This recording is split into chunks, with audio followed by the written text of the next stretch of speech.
Méditation du résident. Série éditée par Lassen Boussouga Oublal. Premier épisode. Lors de ma dernière visite à la campagne à l'occasion de la cueillette des olives, j'ai été stupéfait par l'implantation d'une multitude d'habitations modernes nouvellement construites sur le territoire de Kouchata en général et sur le sol de la localité d'Ayet Blal en particulier. Dans ce lieu, le reflet d'un aspect de modernité concrétise le progrès ayant été fourni dans le domaine de l'habitat. Toutes les nouvelles maisons sont basées sur une structuration appropriée à celle préconisée dans les villes, elles ont été bâties conformément aux règles de l'art. Apparemment le résident de notre campagne mène actuellement une vie plausible et aisée, contrairement au vécu de ses ancêtres qui avaient souffert du manque d'un strict minimum d'infrastructures. Il se voit et se sent heureux et joyeux sur terre de s'enquérir des services essentiellement indispensables, routes, eau, électricité, transports scolaires et communs, etc. Ces éléments vitaux lui procurent une vie digne et respectable, et n'aurait absolument plus de soucis sur le devenir de sa famille comme était jadis le cas de ses parents. Son unique objectif est d'avoir une demeure aux spécifications modernes et veiller sur l'intérêt meilleur de sa famille. Deuxième épisode. L'actuel résident du Douar ardemment installé, tout autour de lui sa famille au complet ne peut que s'estimer fier et heureux bonhomme du monde, il est appelé tout simplement à remercier Dieu le Tout-Puissant sur ses bienfaits.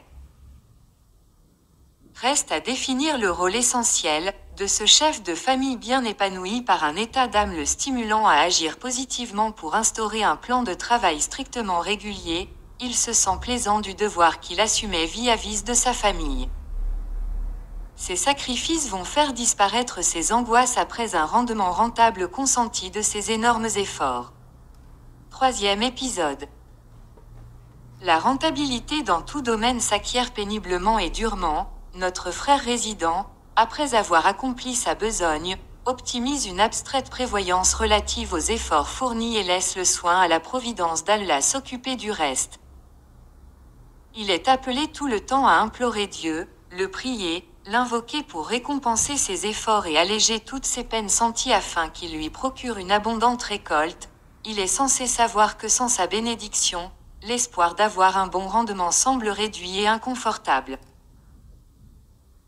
Une fois l'année agricole s'écoule, notre ami se fait des idées sur un tas de questions qui s'interposent dans son subconscient et pour lesquelles il doit trouver des solutions adéquates. Et pour ce faire il va falloir se référer au budget annuel acquis de ses ressources agricoles et entamer une optimale procédure. Quatrième épisode. Très satisfait du revenu annuel, il ne sait par quoi commencer, l'unique souhait qu'il nourrit au fond de lui-même depuis un bon bout de temps est de procéder au réaménagement du bâtiment existant ou construire une maison spécifiquement moderne. Il faut qu'il fasse vite avant que le peu de temps qu'il a s'écoule vite pause d'été. C'est le moment ou jamais d'entreprendre des procédures administratives auxquelles son projet est soumis, pour lui c'est tout un casse-tête qu'il doit affronter.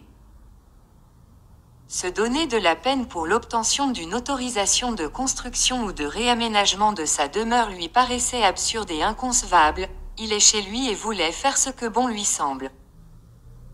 Pourquoi se conformer à de telles procédures qui n'étaient jamais auparavant imposées à ses prédécesseurs résidents du Douar ? Trop de questions le troublent et compliquent sa mission qui paraissait presque impossible. Paralysé par les exigeantes formalités régissant les règles lui permettant de se livrer au commencement des travaux, notre ami se voit dans l'obligation de se soumettre au fait accompli. Il concède que la constitution d'un dossier formé de plusieurs pièces maîtresses est formellement obligatoire.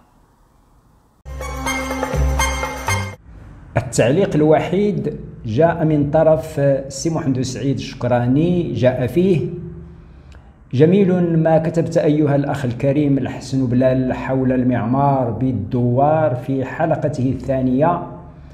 أبرزت فيها مسؤولية رب الأسرة الذي يحاول بعد جهد وعمل جاد لإرضاء عائلته بالنتيجة المحصل عليها، وهو راض عن حياته المعاشة مع أبنائه والاستقرار الذي يشعر به وهو محاط بعائلته في بيته المتواضع.